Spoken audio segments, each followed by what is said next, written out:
ನೂತನ ಛಾಯಾಭವನ ಉದ್ಘಾಟನೆ ಹಾಗೂ 14ನೇ ವಾರ್ಷಿಕೋತ್ಸವ ಸಮಾರಂಭ. ನೂತನ ಛಾಯಾಭವನ ಉದ್ಘಾಟನೆ ಹಾಗೂ 14ನೇ ವಾರ್ಷಿಕೋತ್ಸವ ಸಮಾರಂಭವು ಅತಿ ವಿಜೃಂಭಣೆಯಿಂದ ಜರುಗಿತು. ಜಮಖಂಡಿ ತಾಲೂಕಾ ಛಾಯಾಚಿತ್ರಗ್ರಾಹಕರ ಸಂಘ ರಿ. ಜಮಖಂಡಿಯ ನೂತನ ಛಾಯಾಭವನ ಉದ್ಘಾಟನೆ ಹಾಗೂ 14ನೇ ವಾರ್ಷಿಕೋತ್ಸವ ಮತ್ತು ಅಧಿಕಾರ ಹಸ್ತಾಂತರ ಸಮಾರಂಭದ ದಿವ್ಯ ಸಾನ್ನಿಧ್ಯ ಓಲೇಮಠ ಜಮಖಂಡಿಯ ಪೂಜ್ಯ ಶ್ರೀ ಆನಂದ ದೇವರು ಸಮ್ಮುಖದಲ್ಲಿ ಜಮಖಂಡಿಯ ಬಸವ ಭವನದಲ್ಲಿ ಈ ಸಮಾರಂಭವು ಅತಿ ವಿಜೃಂಭಣೆಯಿಂದ ಜರುಗಿತು.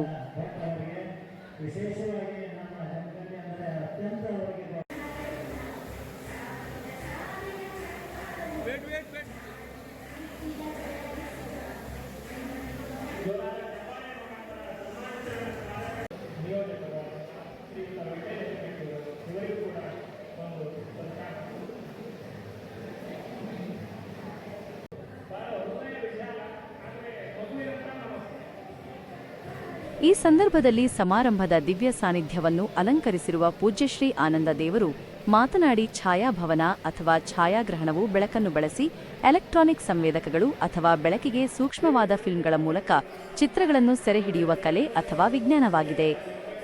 ಛಾಯಾ ಎಂದರೆ ಬೆಳಕು ಮತ್ತು ಭವನ ಅಂದರೆ ಸ್ಥಳ ಅಥವಾ ಗೃಹ. ಆದ್ದರಿಂದ ಛಾಯಾಭವನವು ಬೆಳಕಿನ ಮೂಲಕ ಚಿತ್ರಗಳನ್ನು ದಾಖಲಿಸುವ ಸ್ಥಳ ಅಥವಾ ಪ್ರಕ್ರಿಯೆಯನ್ನು ಸೂಚಿಸುತ್ತದೆ. ಛಾಯಾಗ್ರಾಹಕರು ಬೆಳಕನ್ನು ವಸ್ತುಗಳ ಮೇಲೆ ಕೇಂದ್ರೀಕರಿಸಿ ಆ ಬೆಳಕನ್ನು ಎಲೆಕ್ಟ್ರಾನಿಕ್ ಸಂವೇದಕ ಅಥವಾ ಫಿಲ್ಮ್ ಮೇಲೆ ಬೀಳಿಸುವ ಮೂಲಕ ಚಿತ್ರಗಳನ್ನು ದಾಖಲಿಸುತ್ತಾರೆ.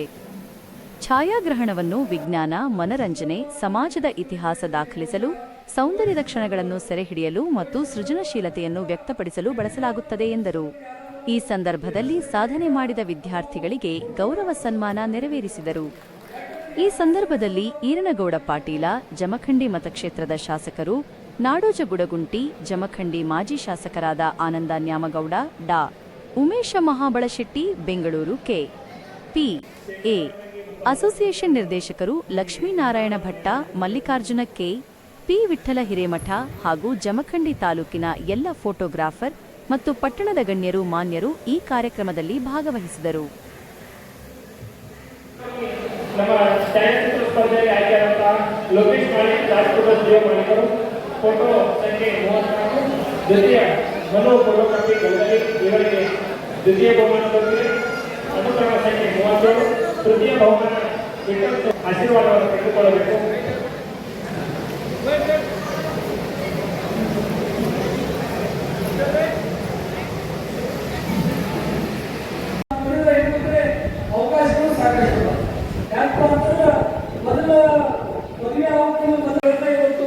ಕಾರ್ಮಿಕರಿಗೆ ಕೊಡುವಂಥ ಕೆಲಸಗಳು ಆಗ್ತಾ ಇದ್ದಾವೆ.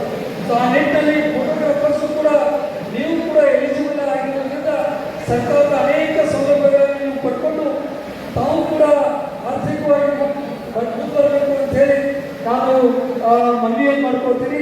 ಮತ್ತು ಇತ್ತೀಚೆಗೆ ನಾನು ನೋಡ್ತೀನಿ, ಇವತ್ತೇನು ಈ ಒಂದು ಮಾನ್ಯ ಎಮ್ಎಲ್ಎ ಗೊತ್ತಿದೆ, ನಮ್ಮ ಆರ್ ಡಿ ದೇಶಪಾಂಡೆ ಹಿರಿಯ ರಾಜಕೀಯ ಮಾಡೋರು ಅವರೇ ನನ್ನ ಏನಪ್ಪ ಪೇಪರ್ನಲ್ಲಿ ಹೀಗೆ ಬಂದಿದೆ, ಹೀಗೆ ಹೇಳಿದ್ದೀನಿ, ನಾನು ಸತ್ಯವಾದ ಮಾತನ್ನು ಹೇಳಿದ್ದೀನಿ, ತಪ್ಪು ಹೇಳಿದ್ದೀನಿ ಹೇಳಿ ನಾನು ಒಪ್ಕೊಳ್ತೇನೆ. ಅವರು ಒಪ್ಕೊಂಡು ಇಲ್ಲ ಇದು ವಿಷಯ. ಯಾಕೆಂದರೆ ಪ್ರತಿಭಾವಂತರು ಅತ್ಯಂತ ಬುದ್ಧಿವಂತರಾಗಿ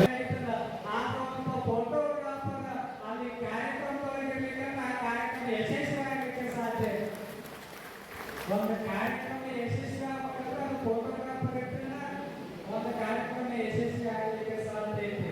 ನೋಡಿ ಫೋಟೋ ಯಾವ ನಮ್ಮ ತೊಟ್ಟಲ ಕಾರ್ಯಕ್ರಮ, ಒಬ್ಬ ಮನುಷ್ಯ ತೊಟ್ಟಲ ಕಾರ್ಯಕ್ರಮ ಹೇಳಿದ, ಮದುವೆ ಕಾರ್ಯಕ್ರಮ ಹೇಳಿದ, ಅವ ಚಟ್ಟ ಹತ್ತುವರೆಗೂ ಸಹಿತ ಅವ ಏನೋ ಒಂದು ಶುಭಾರಂಭ, ಏನೋ ಒಂದು ಕಾರ್ಯಕ್ರಮ ಇತ್ತು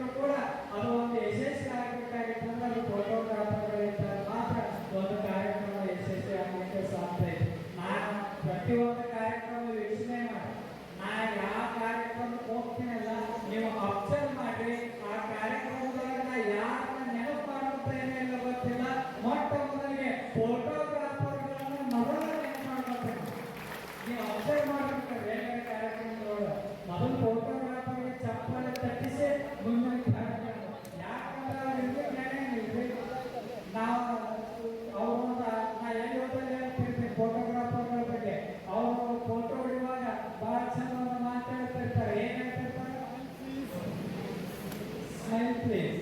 ನಾವು ಯಾವಾಗ ಜೀವನದೊಳಗೆ ನಕ್ಕಿರ್ತೇವೋ ಇದು ಯಾರಿಗೂ ಗೊತ್ತು. ಫೋಟೋ ಬರ್ತಂದ್ರೆ ಹತ್ತ ಕಾಣ್ತಾನ ಉದ್ಯೋಗ ಇದು. ವರದಿ ರಮೇಶ ಕಾಂಬಳೆ, ನ್ಯೂಸ್ 9 ಕನ್ನಡ, ಜಮಖಂಡಿ. ಯಾವುದೇ